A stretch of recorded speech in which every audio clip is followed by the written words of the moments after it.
Salut Henri. Bonjour. C'est les Comment vacances qui allez-vous, commencent Emmanuel? là? Ah ben les vacances qui continuent. Ah oui, Puisqu'on est en vacances depuis début mars. Oui, c'est comme toute la France. Voilà, oui, oui. Surtout Sauf nous, on surtout n'est pas les payés. fonctionnaires. Hein. Sauf que nous, on n'est pas payés. Oui, Mais c'est autrement, vrai. c'est des grandes vacances. C'est ça les grandes vacances, hein, de mars à septembre. Là, c'est des très très grandes vacances. On ne sait même pas si ça va reprendre en septembre. Tout le monde est bien en vacances. Oui, c'est clair. Alors, parmi ces vacances, il y a le spectacle, évidemment. Bien sûr. Et alors, le spectacle, qu'est-ce que c'est? C'est la nomination du nouveau gouvernement, Voilà. c'est ça que vous voulez C'est dire. ça le spectacle, Oh. bien sûr. Alors, bon, quand même, il faut reconnaître qu'au niveau du spectacle, c'est quand même spectaculaire. On ne peut pas dire le contraire. Oui. Ce gouvernement est spectaculaire, notamment, ce qui nous touche particulièrement, Dupond-Moretti. Oui. Ah, Dupond-Moretti, on ne le connaît pas, c'est pas notre pote. Hein. Non. Mais moi, je l'ai vu plaider, Mmh. parce que j'étais dans une affaire où il passait juste avant. Ouais, Il est n'a bon. pas plaidé pour vous. Ah non, moi j'ai pas les moyens. Mais oui, il est bon, hein, ça c'est sûr, il est bon. Hein. Alors, on va prendre des paris. Moi je parie qu'il donne sa démission avant Noël. Moi, je vous dis... Vous pariez qu'il- pas. Ah, si, je veux bien parier. Oh. Moi, je dis, enfin, il est ministre. Il ne bougera pas une oreille. Ben ça c'est pas possible. Parce que si. Bon, c'est pas possible. Il a une personnalité, Oui. à mon avis, qui est pour lui plus intéressante que d'accrocher la médaille du ministre à son revers. Il est plus important qu'un ministre. Il y a des tas de ministres qu'on ne connaît pas, y compris la dernière ministre de la Justice, pas inconnue, tout le monde s'en fout. Tandis que lui, tout le monde le connaît. Donc en fait, en termes de notoriété, il n'a qu'à perdre s'il n'arrive pas à faire ce qu'il veut. Alors la question, c'est qu'est-ce qu'il veut? Alors il y a quelques pistes, puisqu'il a indiqué que les magistrats devaient être responsables. Grande nouvelle. Hein. Enfin, il a indiqué un certain nombre de pistes, si vous voulez. Il a indiqué que, par exemple, il ne suffisait pas de déclarer quelque chose pour que ça devienne un fait acquis, et qu'il faut qu'il y ait une enquête sérieuse. Il a déclaré des choses qui tombent sous le sens. Voilà. Donc, pour nous, il est absolument essentiel, parce que la grande difficulté que nous rencontrons dans ce qui est notre spécialité, Dans notre quotidien, dans notre quotidien, et dans ce qui est devenu notre spécialité intellectuelle, c'est-à-dire le contrôle fiscal, évidemment le magistrat, qui n'est pas le magistrat civil, qui est un magistrat administratif, quelquefois un magistrat civil, le magistrat est évidemment essentiel, et notamment parce qu'il n'est pas là, parce que le fisc s'en passe. Hein. Donc la position et le travail que pourra faire Moretti, Dupond-Moretti, évidemment, serait essentiel. Alors si on résume, il part en guerre contre quoi, Dupond-Moretti? Parce que les magistrats ont dit, la guerre est déclarée. Moi je trouve ça marrant parce que si vous voulez, dans le fond ce type, il part en guerre contre la connerie, contre la bêtise. C'est en gros. Hein. Donc si les magistrats disent qu'il nous fait la guerre, sous-entendu nous sommes bêtes. Enfin moi je vois ça comme ça. C'est vrai parce qu'il n'y a aucune raison qu'il fasse la guerre. Il va essayer de faire marcher quelque chose qui ne marche absolument pas. oui, ça ne marche pas pour différentes raisons, dont un manque de moyens extraordinairement criant. Je veux dire, c'est une peau de chagrin, la justice en France, avec des juges qui sont un peu, on se demande ce qu'ils font là, mais je veux dire simplement, rien que les moyens, c'est... Oui, mais comme... il n'aura même pas de quoi se payer un taxi. Moi je pense que Dupond-Moretti a raison quand il disait avant d'être ministre, puisqu'on ne sait pas ce qu'il dit aujourd'hui, puisqu'il est que depuis hier, hein, ou avant-hier, hier. Donc quand Dupond-Moretti dit il faut que les magistrats soient responsables, vous ne pouvez pas donner des moyens complémentaires à des gens irresponsables, parce que ça ne sert à rien. Si vous voulez, quand quelqu'un est irresponsable, vous pouvez l'inonder de moyens et d'argent, ça ne le rend pas responsable. C'est la responsabilité Oui, bon, ça fait peut-être avancer au niveau de la durée. Même pas. Même pas, regardez l'hôpital, on attend... Oui, mais il n'y a pas de moyens pour l'hôpital, c'est bien ce qu'ils non, disent. Il y a des moyens énormes pour l'hôpital par rapport aux autres pays. Donc non, les moyens, ça ne peut pas être eux qui arrivent en premier. C'est la responsabilité qui arrive en premier. Quand vous êtes dans une entreprise, vous avez une entreprise. Si vous avez dans le métier que vous aviez, si vous avez un barman irresponsable, c'est pas la peine de l'abonder en camion de whisky, parce que de toute façon, il va le jeter dans l'évier. Et il faut que le type soit responsable. S'il est responsable, on lui donne des moyens. Mais ça passe d'abord par la responsabilité. Vous ne pouvez pas donner des moyens à quelqu'un qui est responsable. Bon. Donc, les magistrats sont irresponsables. Alors, moi, je pense que c'est ça qui est très intéressant, la notion de responsabilité. La responsabilité, c'est toujours individuel. Et les gens, le mot les gens est un mot que j'aime pas trop, mais les hommes, disons, ont le défaut de faire appel au collectif pour se cacher. C'est-à-dire, la collectivité, en fait, c'est un masque, si vous voulez, quand vous faites appel, voilà, je ne sais pas moi, par exemple,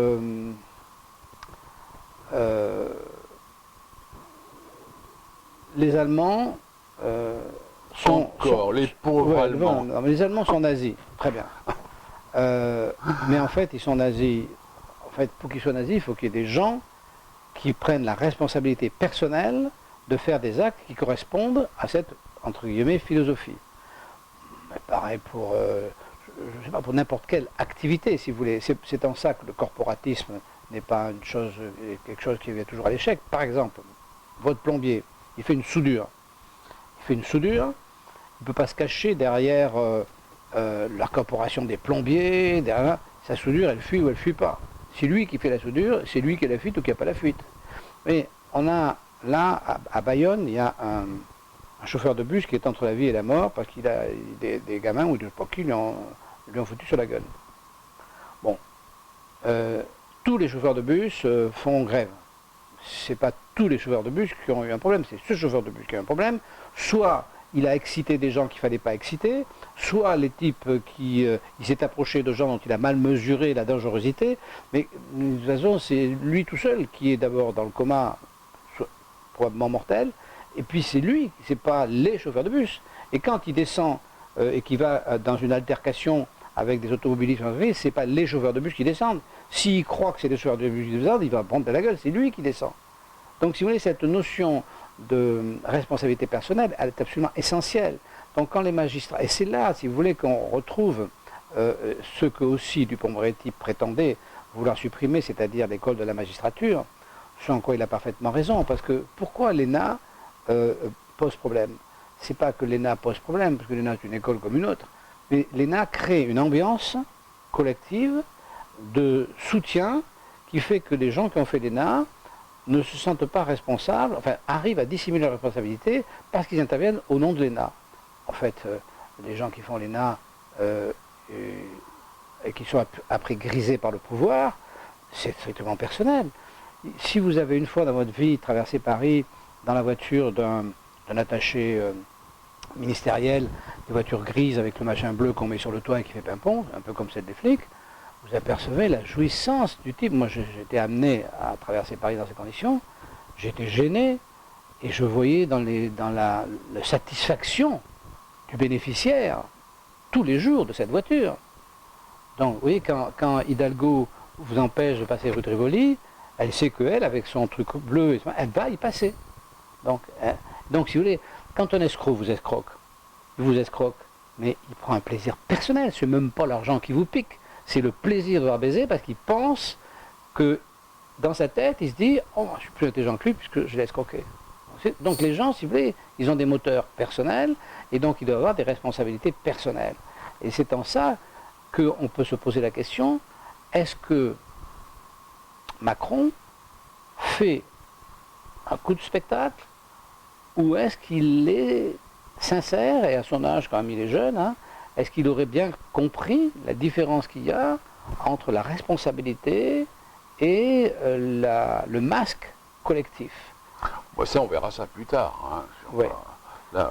Mais c'est là le nœud du problème. Si vous voulez, le nœud du problème, c'est que les gens se cachent. Et c'est pour ça que l'idée collective est tant à la mode. Alors on se cache derrière le groupe des, je ne sais pas comment on dit, les LGBTP ou je ne sais pas quoi, là, enfin, les homosexuels se cachent. LGBT. Oui, les homosexuels, au lieu d'assumer leur truc, se cachent derrière le groupe. Les flics se cachent derrière le groupe des flics. Les flics, ils aiment tabasser. Il ne faut pas se tromper, sinon ils ne font pas flics. Ils aiment aller à la castagne. Bon, puis quand ils prennent un pain sur la gueule, ben évidemment, ils ont tendance à en rendre deux. Et au bout d'un moment, les autres 4 et puis 8, enfin au bout d'un moment, ça commence à devenir un peu violent pour tout le monde, quoi. Donc tout ça, toutes ces pulsions humaines, malsaines, c'est elles qui gâchent la société et qui chaque fois se cachent derrière une idée dite de groupe. Et moi je trouve ça pas bien, quoi. Je trouve ça pas bien et je trouve ça dangereux. Et voilà. Toute autre chose, j'ai vu dans votre dernier papier que vous parliez d'une loi, en fin de compte, qui est passée inaperçue, complètement inaperçue, sur la possibilité de faire appel. Oui. Alors, ça, c'est extraordinaire. Alors, moi, j'ai découvert ça sur le tas, comme tout ce qu'on découvre sur ce blog. Nous ne sommes pas des intellectuels. On est d'accord tous les deux. Nous sommes des gens dans la vie. Et donc, j'ai une procédure à laquelle je tenais un petit peu, parce que je trouvais que j'avais raison, évidemment, sinon je n'aurais pas fait. Évidemment, je perds, comme d'habitude. Je les perds toutes. Évidemment. Je n'ai peut-être pas complètement raison, j'en sais rien. Enfin, bien, très bien. Je perds, puis je dis à mon avocat, bon, ben, on fait appel. Ah, il me dit oui, mais là maintenant, comme j'ai été condamné à 3 000 balles d'article 700, il me dit, ah bah oui, mais si vous voulez faire appel, il faut d'abord payer les 3 000 euros d'article 700. Je dis, ah bon, parce que d'habitude, l'appel est suspensif. Il me dit, non, mais depuis le 1er janvier de cette année, l'appel n'est plus suspensif. C'est-à-dire que si vous êtes condamné, par exemple, on parle au civil, hein, bien sûr, oui. Vous êtes condamné pour quelqu'un à 10 millions d'euros, vous trouvez ça, vous voulez faire appel évidemment, oui. Eh ben, il faut d'abord payer les 10 millions d'euros. Eh bien, je ne suis pas complètement sûr, puisque c'est une loi que j'ai découverte il y a 2-3 jours, ça. Mais je pense que c'est ça.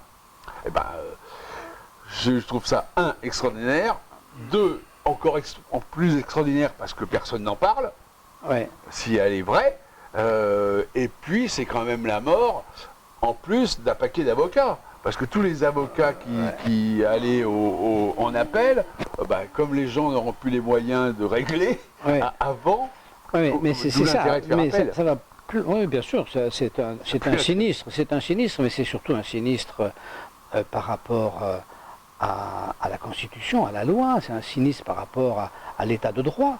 C'est-à-dire qu'on rentre dans un état qui n'est plus un état de droit, puisque vous ne pouvez plus aller faire appel de la décision de première instance. Ça veut dire que vous êtes à la merci du juge de première instance, qui, si vous colle une condamnation importante, vous interdit de facto d'aller en appel. Donc, si vous voulez, il n'y a plus votre droit à la défense. Je me demande dans quelle mesure, d'ailleurs, tout ça est bien constitutionnel. Je ne sais pas s'il y a une question écrite qui a été posée, je l'ignore. Je pense qu'il y en aura probablement, parce que ça me paraît contraire à la Constitution, contraire au droit européen, enfin ça me paraît contraire à plein de choses, et je suis étonné qu'effectivement, dans les lectures qu'on a pu faire ou autres, que ce soit passé complètement inaperçu, qu'on n'a pas vu ça. On pourrait peut-être appeler Dupond-Moretti. Mais voilà, ça c'est un chantier pour Dupond-Moretti. Mais on a la même chose avec le fameux GRAS, je crois que ça s'appelle comme ça, c'est-à-dire cette nouvelle disposition qui permet aux magistrats de saisir les biens de tout inculpé susceptible. Ah oui, pour alimenter leur fonds. Exactement. Donc, ça c'est fort, ça. Tout inculpé qui pourrait être condamné à de la prison, qui pourrait. C'est-à-dire, vous êtes soupçonné d'un délit qui pourrait vous entraîner à la prison. Mais si ça se trouve, vous n'irez pas en prison. Et puis si ça se trouve, le délit n'existera pas. Oui. Eh bien, en attendant, on saisit vos biens et on les vend. Oui, c'est bien. On les vend pendant que l'affaire suit son cours. Pendant l'instruction. Oui, pendant l'instruction. On n'est pas obligé d'attendre.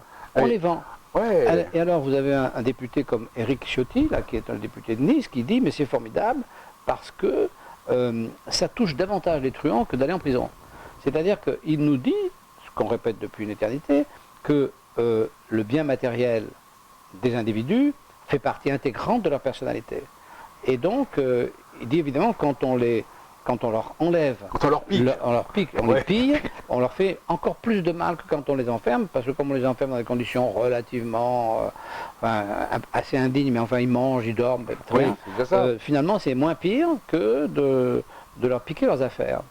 Donc, moi je suis inculpé de trafic de drogue, mettons, j'ai 4 Ferrari, j'ai 2 appartements place de l'Alma.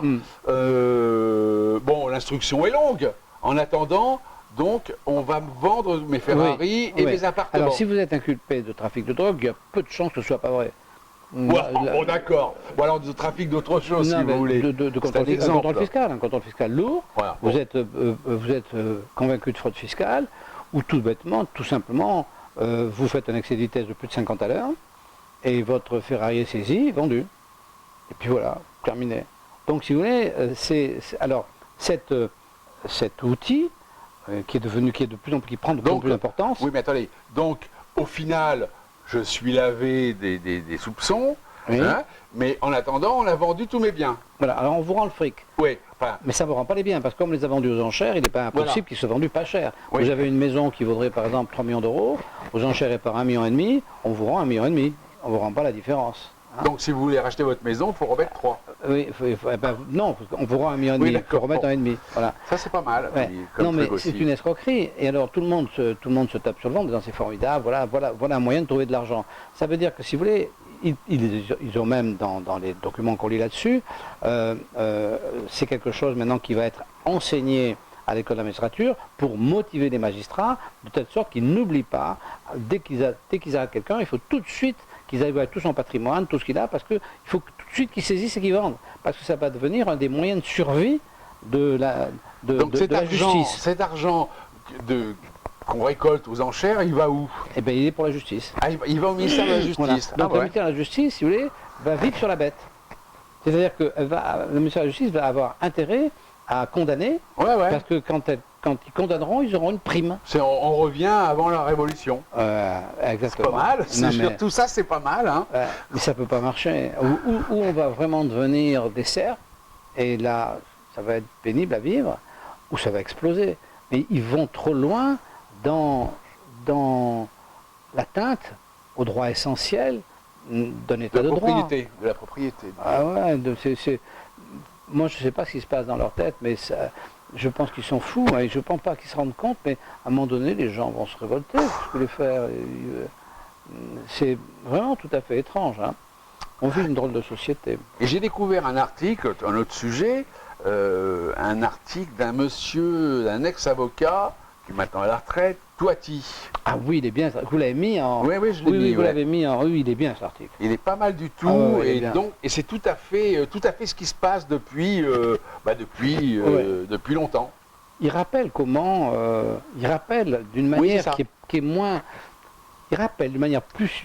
Comment dire, pas plus scientifique, mais plus simple, précis, moi, j'ai trouvé. plus intellectuel, le drame économique des Juifs, qui est plus ou moins passé sous silence, tant le drame physique a été épouvantable. C'est-à-dire qu'ils ont tellement payé une facture chère en étant détruits physiquement, qu'on oublie qu'ils ont d'abord, dans un premier temps, été détruits économiquement. C'est-à-dire qu'on leur a volé leurs affaires. Oui, Mais comme aujourd'hui, on nous vole nos affaires. Hein. Moi, si vous voulez, on me vole mes affaires. Moi, je le dis franchement, j'ai travaillé toute la vie, et vous aussi. Moi, j'ai jamais triché, mais on m'a entièrement dépossédé de mon travail.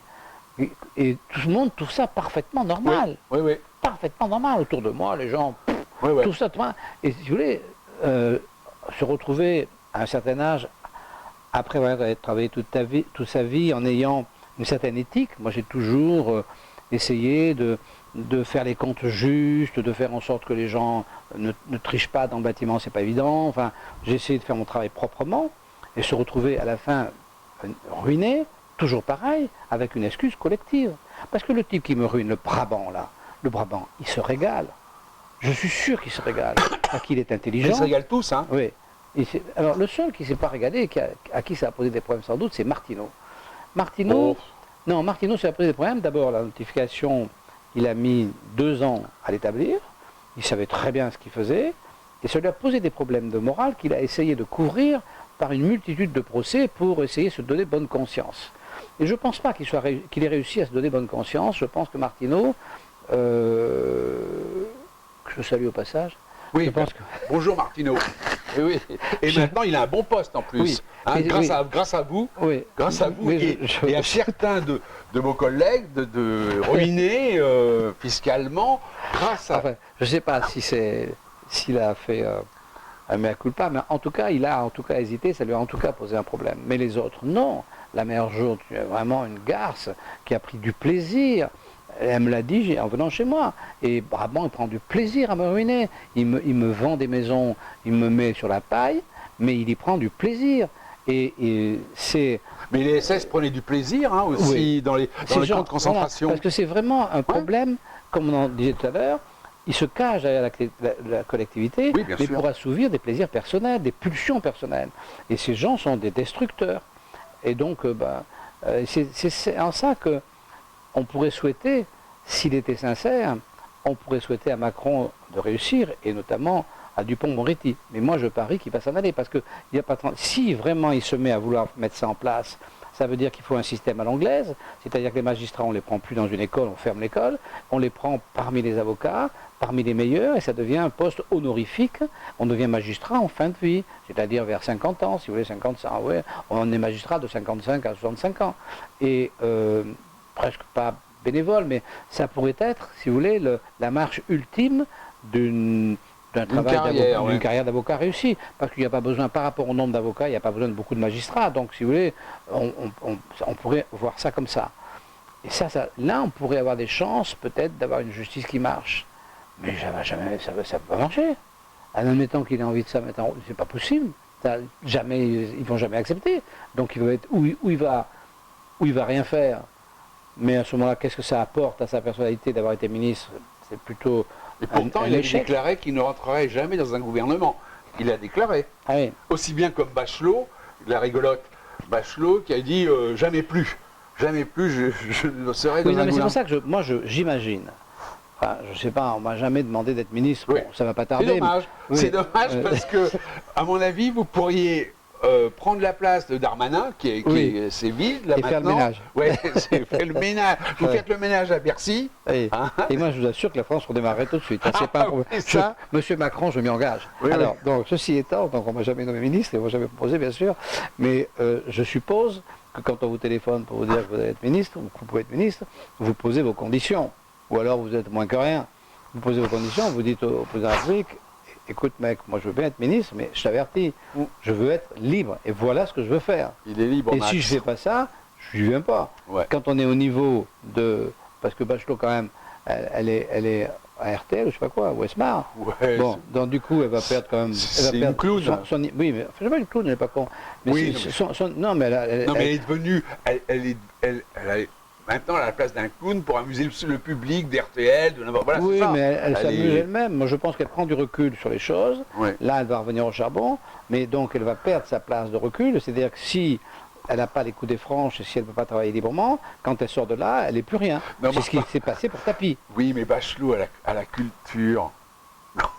Ah si, non, elle est cultivée, Bachelot, moi je ne suis pas d'accord. Hein. Non, mais à la culture, j'ai pas dit qu'elle n'était pas cultivée. J'ai à la culture. La culture. Pour ceux qui connaissent un peu, je veux dire, la pauvre Bachelot. Bon, bref. Nous verrons bien tout ça. Mais normalement, elle est chargée à la culture d'éliminer tous les culs pincés, qui sont quand même les gens qui nous enquiquinent.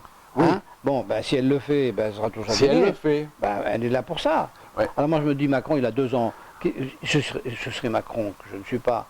Il a 2 ans. Je dis, bon, qu'est-ce que j'en ai à foutre, ces 2 ans. Emmanuel. Si j'ai perdu, j'ai perdu. Je fous le paquet, je fais ce que j'ai envie de faire. Voilà. Ça passe ou ça casse. Pourquoi pas? On peut lui souhaiter de réussir, si c'est ça. Maintenant, si c'est juste une affaire de communication, et si c'est un mensonge, et si c'est une tricherie, ça va lui retomber sur le museau, mais à vitesse grand V, hein, ça c'est clair. Bien, on a passé beaucoup de temps, bien, on a là, parce que c'était un peu long tout ça. Un peu long, Bon, tout ça. Allez, à bientôt. On retourne en vacances. Au revoir.